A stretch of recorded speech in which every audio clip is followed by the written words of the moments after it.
চলুন প্রবেশ করি এক অন্যরকম জগতে। কল্পনা করুন পা রাখলেন এমন এক জায়গায় যেখানে চারিদিকে শুধুই মুদ্রা। প্রতিটি মুদ্রা যেন নিজের গল্প বলছে, ইতিহাসের গন্ধ ছড়াচ্ছে। কিন্তু হঠাৎ বুঝলেন এটা কোনো কল্পনা নয়, বাস্তবেই দাঁড়িয়ে আছেন এমন এক মুদ্রার রাজ্যে। আর এই রাজ্য ঠিকানাহীন নয়, এটি তেহরানের রাস্তায় চলমান এক ট্যাক্সি, যা আপনাকে নিয়ে যাবে মুদ্রার ইতিহাস আর কৌতূহলের এক দারুণ ভ্রমণে। তেহরানের ভীষণ ব্যস্ত রাস্তাগুলোতে যানজট যেন নিত্যদিনের সঙ্গী। আর এই যানজটের একঘেয়েমি দূর করতে এই ব্যক্তি ট্যাক্সিকেই জাদুঘরে পরিণত করেছেন। বিষয়টা অদ্ভুত না?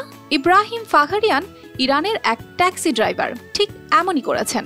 তার ট্যাক্সি এখন শুধু যাতায়াতের বাহন নয়, বরং এক চলন্ত মুদ্রা জাদুঘর। ইব্রাহিম 40 বছরের বেশি সময় ধরে এই পেশায় আছেন। তেহরানের অবনতি হওয়া যানজট নিয়ে চিন্তা করতে করতে তিনি ভাবলেন, সমস্যা যদি সমাধান করা না যায় তবে অন্তত যাত্রীদের জন্য কিছু করা যাক। এইভাবেই জন্ম নেয় তার অভিনব এই উদ্যোগ।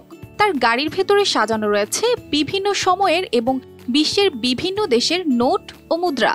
এখানে এমনকি 100 বছরের পুরনো কয়েনও রয়েছে। আর এটাই শুধু নয়, তার সংগ্রহে এমন অনেক মুদ্রা রয়েছে যা তাকে উপহার দিয়েছেন তার যাত্রীরা।